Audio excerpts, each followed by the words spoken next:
Good afternoon, everyone. How's everyone doing? Good? All right, I hope you're not too sleepy. My goal is not to have you fall asleep. But the purpose of this session is to talk about the fraud landscape. So I'll walk you through a little bit about what this session is and what it's not. But first, I'll start with what it's not. It's not a deep technical drill down. It's really designed to kind of focus on what are some of the things that we see in terms of fraud. Now, that fraud landscape is very broad. So we'll try to define what the fraud landscape is, what are some of the problem statements that customers are trying to solve for, and then we're going to posit an architecture that customers could think about. Now, I'm Sway Fontanez. I'm a product manager. I've been at Google just about 2.5 years. Been in security for about 24 years. Spent many years at Microsoft, Citrix, VMware, and now Google. So happy to be here talking to you a little bit more about the fraud landscape. All right, so what are we going to cover today? Well, we're going to be covering first, setting a little bit of context. What are some of the trends that we're seeing? As I mentioned before, this fraud landscape, it's really broad. And I get really excited about it because when I see what's happening out there, it's really kind of scary in terms of the same tools that us as software and services vendors are using are the same tools that fraudsters are using. As we grow in sophistication, they grow in sophistication. And doesn't that really kind of map to the entire security space in general, right? That's why we all have jobs. So we'll talk a little bit about the trends, some of the tactics that we see fraudsters using, and then how you can build a fraud defense strategy. Now, I know some of you come from end customer organizations, others are vendors, so perhaps there's a piece of this presentation that you might find useful as you go back home. So what do we see? Well, when we talk to organizations, is they're all struggling with this overall problem of fraud. And the reason for that is for a variety of different reasons. One is that sophistication of threats. Our customers that we talk to are all struggling. How do I keep up with these latest threats? I see fraudsters growing in sophistication. How can I make sure that the tool set that I'm using also keeps up? And then the second area is around these fragmented solutions. What we're going to talk about here in terms of a solution stack for fraud is just that, a solution stack. I'm not talking about any individual product because no individual product is going to cover online fraud. It's a multitude of products. It's going to be some products that you purchase and get from vendors. It's going to be your own intelligence, your own AI, ML, your own business logic. But what we see customers struggling with is how do I kind of bring all of those things together? The third area is the ongoing balance between security and customer experience. And when you think about online fraud, this is a huge challenge because you increase security, you make it harder for a customer to purchase anything on your site, they're going to go to a competitor. You increase security, you make it harder for someone to give you a credit card and complete a transaction, they're going to give up. They're going to abandon the shopping experience. So it has real implications in terms of dollars and cents for a customer. And then the fourth area is just around compliance and regulation. Throughout the world, whether you're talking about GDPR, whether you're talking about FedRAMP, whether you're talking about a variety of financial services regulations, we're finding that many organizations have to explore solutions to meet certain problems because they're being regulated, and they need to respond with the solution stack that's going to help them. But when we talk about online fraud, what is it? Now, I wanted to show a definition, just it helps us scope the problem. And who did I ask? I asked Gemini. Gemini, what is online fraud? And it's not a perfect definition, but there's some really important elements in the definition that it did give me that helps us scope. How should we think about this problem? First, online fraud through the internet. Yeah, that's the easy one. But then it mentions three things that are really kind of the scope of what we think about. It mentions personal losses, right? And what that means by personal losses, we're referring to user accounts. So you're going to see throughout this session the theft of user accounts. Second, kind of a simple one, financial losses, referring to payment fraud. But then third, it's also information or data. So when we talk about online fraud, fraudsters are looking for those three things. Now, depending on their specialization, they may be only focused on one of those things. And perhaps there's other fraudsters in the chain that focus on the others. But the reality is it all goes back to accounts, money, and data. And that's really the scope of online fraud that we're going to focus on, at least for this session. So when it comes to that, though, online fraud, this slide is really talking about there's all these methods, all of these techniques, and all these types of fraud. And 10, 15 years ago, many of us, we focused on bot detection. That's really the problem statement that we need to solve for. We're seeing attacks at scale, and we need to protect our organization against that. But since then, we've seen attackers really start to specialize. Some of you have focused on specific verticals. Well, so have fraudsters. They've said, I'm going to focus on specific verticals as well. Let me give you a few examples, some of them that are on this slide. For ticketing organizations, ticketing industry, we've seen fraudsters go and start to do ticket scalping. And you know what that is, right? They go, use bots, purchase a ton of tickets, and then they try to resell them at a much higher price. And fraudsters are using bots as part of that equation. We're also seeing SMS toll fraud. Many of you, Google itself, uses SMS as a second factor of authentication. Probably not in the US, but in many other parts of the world, fraudsters have colluded with mobile network operators so that that second factor of authentication, going to an international phone number, goes to a phone number that has a high value. So rather than talking about, here in the US, we don't even think about the cost of text messages. But in certain countries, a text message can be as high as 75 cents. We've talked to a customer recently. They said that they're losing tens of millions of dollars just in SMS toll fraud. So a specific set of fraudsters going after a specific technique. A third area is triangulation fraud, and we were just talking to a retailer today, triangulation fraud. And that's where a fraudster builds a fake website for a retailer.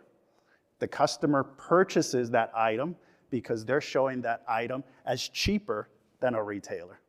They purchase that item on the website, customer gives their credit card. The fraudster actually goes to a retailer and purchases that item online and sends it to the customer. Why? The customer doesn't think anything has happened. They've received the item that they ordered, but now the fraudster has their credit card information. So we see how all of these different types of threats, these fraudsters are becoming verticalized and going after a bunch of, again, customer accounts, credit card information, and data. So this kind of tells us the scope of the problem that we're dealing with. So what does this all mean? I'm not going to go through all of these stats. Really, what these stats are meant to represent is that if you've been in the security space for a while, for example, in the year 2000, I was an email infrastructure engineer, and the I Love You virus hit. And I remember working 36 hours straight because we just didn't have the best solutions in place, and most organizations didn't. Now, that attacker didn't really reap the benefits of that attack. But today, these fraudsters are reaping the benefits. And this slide really points to the ease and the scale at which these fraudsters can attack organizations, because they've realized how easy it can be. So for example, if you go out on the dark web, you could purchase a stolen account for $15, not that much. Or you could use phishing techniques to launch your own email infrastructure, your own bots to steal credentials. Fraudsters are going after those same methods to do authentication. We just talked about SMS toll fraud, which should be a security aspect of your login flow, but yet fraudsters are going after that piece as well. So we're seeing across the board, what this tells us is it's easy. Fraudsters are doing this because they can make money, and this is the worst one for me, they know 65% of users reuse their passwords. And isn't that right? We all have parents that no matter how much we try to convince them or teach them to use a password manager or change their password, all these things, we all know how hard that is, right? So once a fraudster has username and password, what do?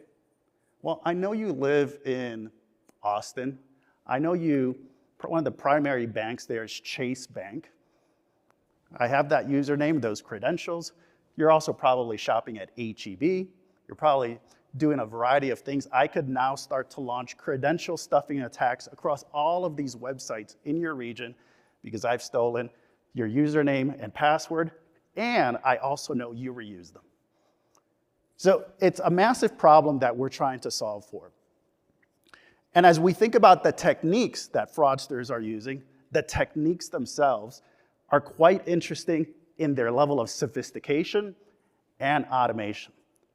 Now, in that previous slide, I showed bots as this big bubble. That's not to mean that bots are the problem that we need to solve. But it is the problem that most customers have tried to focus on in terms of really solving for that. And that's something that we need to continue to do because it is a significant problem. But what we need to understand is that fraudsters are actually stitching together all of these techniques to launch an attack. Think about that end user experience when they go to a website. I go to a website, perhaps it's a bank. There's a user login flow, that user logs in. One of the things that pops up, and I know this, I'm not gonna talk about products here, but I know this, a visual challenge pops up, right? Well, fraudsters know that. So they actually engage click farms, which are humans, to solve those visual challenges. They're paying $1 per 1,000 challenges. Very cheap. So we also see the level of sophistication. Just like we're using AI techniques to identify attacks that span many different flows, so are attackers using those types of techniques.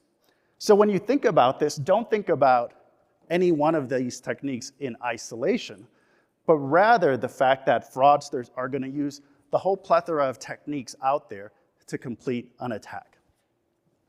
So why is this so important? Well, let's walk through a scenario. An attacker, the first thing they need is credentials. So they're going to launch a phishing attack. Let's say an email attack. Do any of you know the percentage of phishing emails, what the click-through rate on those phishing emails is? If you were to guess? Yeah, 17%. Now think about it, 17%, that's a massive number. Now, you and I, we're all security professionals.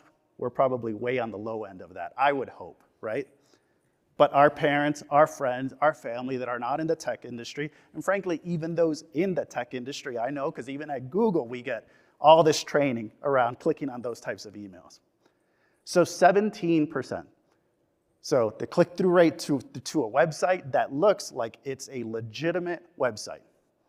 That user puts in their credentials, now those credentials are stolen. And because those credentials are stolen, they could now be tested. So continue that flow. I now have stolen credentials. I'm now testing them on various websites. I may or may not be using humans to do some of that. And I'm going to go through a flow where I'm now going to go, and perhaps you're a retailer. I'm going to shop for items. I'm going to enter addresses of where I want those items shipped. Hopefully, those credit card credentials are hashed. But if they're not hashed, I'm also going to steal the credit card information from that website, and I'm going to continue that entire flow. Now, as I just walked through all of that, we paid a lot of money for someone to show security events as dots on this slide. But really, the goal of that is to show that all of these things need to be tracked, all of these events. But it's also meant to show that all of these security events are spanning many different security teams in your organization.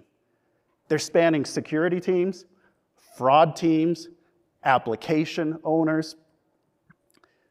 Sometimes the person that has to deal with the accounts are business units.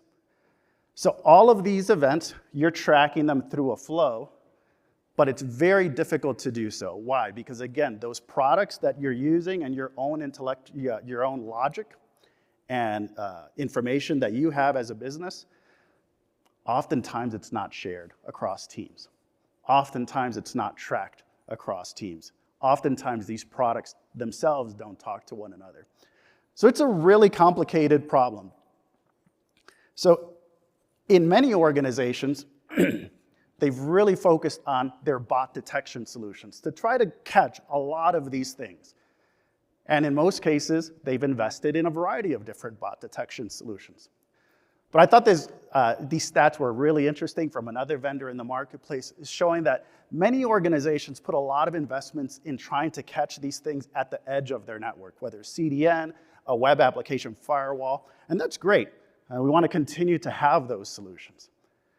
But perhaps we focus too much on the value that those solutions can bring to really solve fraud across the environment, because only 20% of organizations say they're even satisfied with those solutions. So we kind of need to think about, well, how do I solve for this problem? Well, when we think about this, what's needed is to think holistically across the entire user journey. Now, what is a user journey? Well, for every vertical, it's going to be different if you're in financial services or retail. But in most organizations, frankly, we're living in a day and age where it seems every single website wants you to log in, right, to get some value-added experience. So even if they're not selling something, they want you to log in. So it starts with account creation. And even in the account creation flow, fraudsters are launching fake account attacks because they want to create many logins to redeem things like gift cards, to redeem things such as trials. So at that account creation flow, we need to think about what is our security there. At the login flow, once they have credentials, think about how do I protect my organization there. Once I start shopping and adding items into my shopping cart, it's important to think, well, what's happening there? Is this normal behavior? As part of that shopping experience, they're going to insert addresses where items need to be sent. Is that normal behavior? Because the user lives in California, but this item's being shipped to Florida. Should I be thinking more about that? And then the payment flow. You know, it could be that a fraudster logs in, gets on the website, but is starting to test gift cards. And they have a huge list of gift cards, and they're trying to redeem those gift cards. And then it even goes into, I'm calling it the feedback flow, but typically websites have a place where you could insert reviews, right? And ratings. Even in that flow, we find fraudsters inserting comments, inserting reviews, and those reviews themselves have malicious URLs in them. So that entire flow has to be thought of. Now, why is that? Well, because there's some specific questions, and this isn't a full list of all the questions, but there's some specific questions that need to be answered across that entire flow. We talked about the fact that there's a lot of fake account creation, typically through bots. So that's a question that you would want to ask. Is this a bot or a malicious actor trying to create fake accounts to redeem some value from your organization? At login, is the login itself suspicious? Now, how would you determine that? Where's the login coming from? What type of device? What type of browser? Is this behavior that we've seen when that user has logged in the past? Is the password itself a leaked password? Because, again, we know that users are reusing their passwords. And then kind of going across, is the SMS request fraudulent? Is the user action suspicious? Payment fraudulent? And is the user posting a risky URL? So all of those questions need to be asked. Now, typically, there are unique teams that are answering each of these questions. But sometimes those teams, we find, are not always talking to each other. So this is kind of a call to action for many of these teams. So when we look at these types of kind of different entry points, we start to think about, okay, what are some of the attacks, not all of the attacks, but what are some of the attacks that we've seen? We've talked about bots quite a bit. Credential stuffing is testing stolen credentials. SMS toll fraud, password leaks. And then once you've logged in and you're shopping and you're trying to purchase something of value, that's where things such as payment fraud, scalping, ransomware, a bunch of other types of threats come up. So for us at Google, we are really trying to think about that entire flow. There's that pre-auth flow before the user has fully logged in, and then the post-auth flow to really kind of understand what are the behaviors that we're seeing that could lead to fraud. And that's why what we posit is that to really protect against all of this various types of fraud, many organizations should modernize their platforms. And by their platforms, I'm not talking about any individual product. I'm talking about overall their fraud solution stack. No single company is only going to have one product. But this fraud solution stack is really going to require a couple of different layers of intelligence. And that first area is around global threat intelligence. When you contract with a vendor, any vendor, and your sets of vendors, you are really kind of paying for the value that they're going to offer you that gives you that global fraud intelligence. Why? Because they can look at patterns that are happening all across the globe and hopefully provide to you not only that global threat intelligence, but what you would like is also vertical intelligence. What you would like is also regional intelligence to identify patterns, perhaps things that you're not seeing, but could be coming down the pike. The second area is protecting across all this various types of fraud. That fraud spectrum is so broad that just thinking about any one piece is not going to be enough. And third, every endpoint. And by endpoint, and we could probably not agree on the word, what we really mean is where's this fraud coming into? And it's typically coming from your website, mobile apps, and APIs. So protecting those endpoints as fraudsters try to come in. And we talked about coverage for that entire customer journey, not just thinking about login, which we find a lot of emphasis there, not just thinking about payment fraud, which we find a lot of emphasis there, but every single step in that journey. And then finally, because attacks are becoming so sophisticated, AI needs to be part of the picture. And I know AI is this crazy buzzword that we're all throwing around, but the reality is the attacks have become so sophisticated and the attackers themselves are using artificial intelligence to launch these attacks. And because they're not just using bots to launch these attacks, humans are also part of the picture. So analyzing behavior is critical. So what do we want to then kind of propose? Well, really this is really a architecture of the components of a fraud stack that organizations could look at. And those components kind of bring in that global threat intelligence that we just talked about and an AI-powered risk engine. Because when we talk to organizations, most of them are getting many different types of signals, many different types of risk scores, and their own business logic to then make decisions. So that's an important element of detection and enforcement. Detecting threats, enforcing some level of policy on those threats to protect your organization. So what I want to do is focus on a couple of these areas, not all of them, to provide just a little bit more detail in terms of how we're seeing this market play out. When we talk about fraud intelligence, there's three unique areas when we think about fraud intelligence. The one is the global intelligence, which I talked about. It's global. I have vertical specific data, regional data, super important. Second is signal analysis. And signal analysis is going to include a lot of different things on any type of interaction, whether it's on your website or mobile app.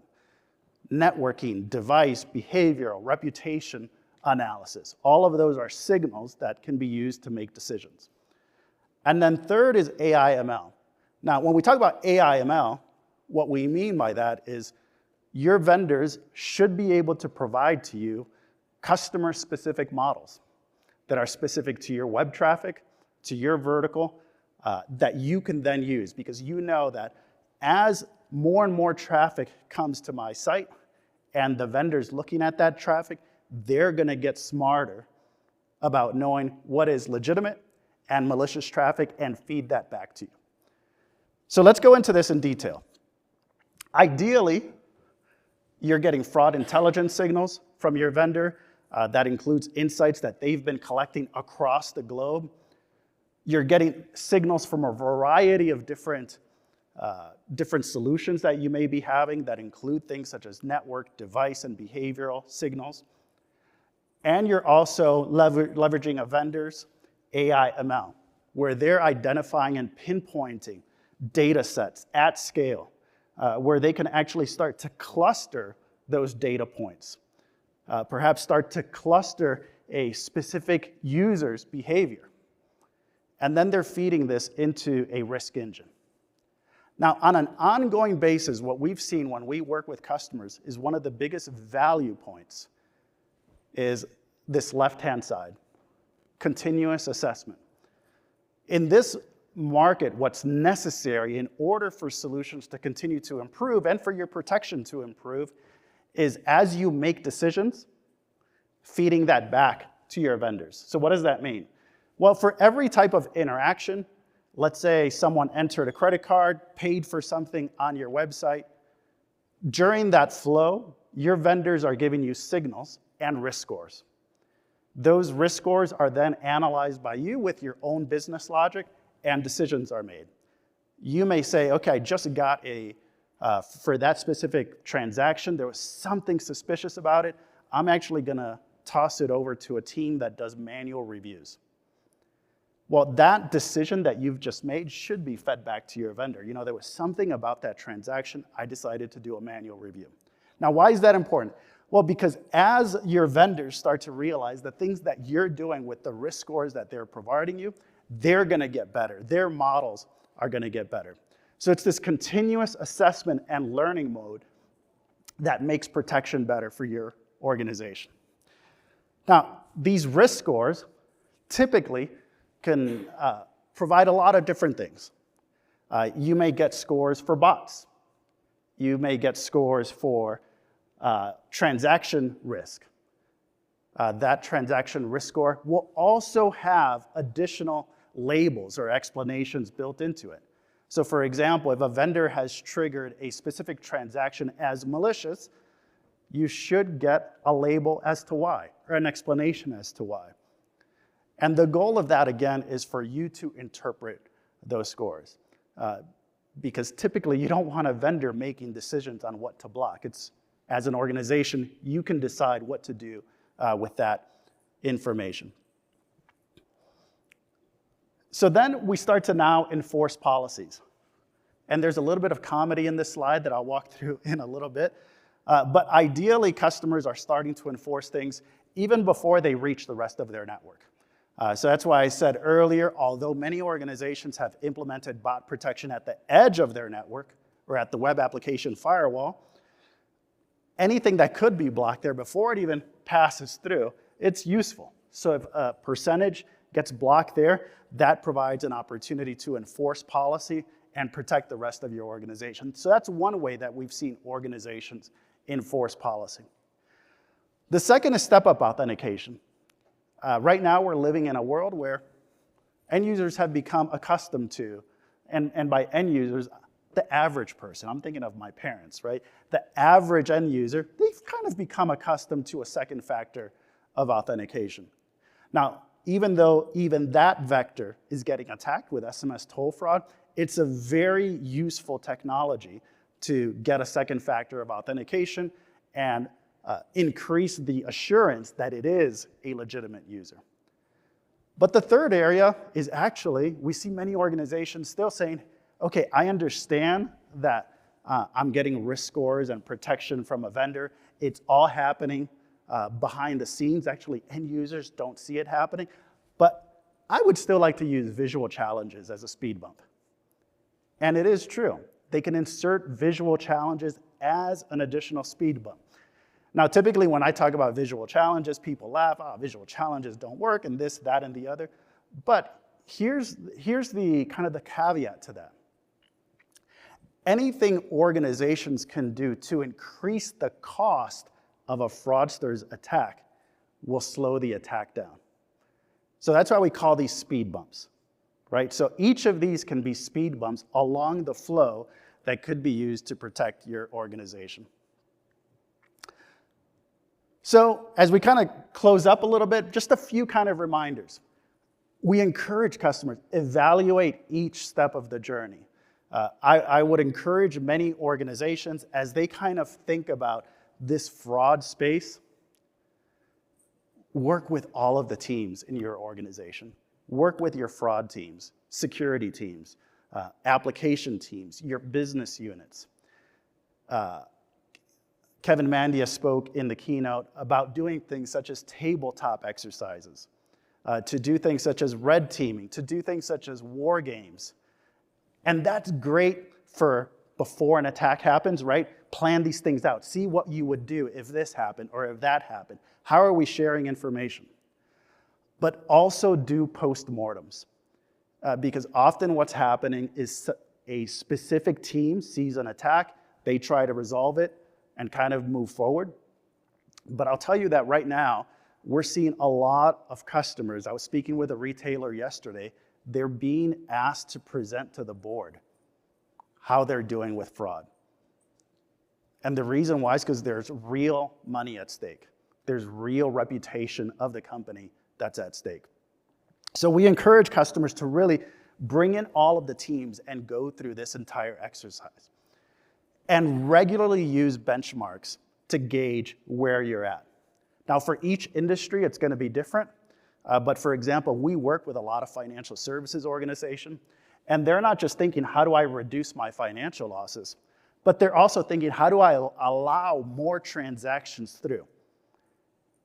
Good transactions, because they could actually increase their top line revenue if they get better signals and allow more transactions through.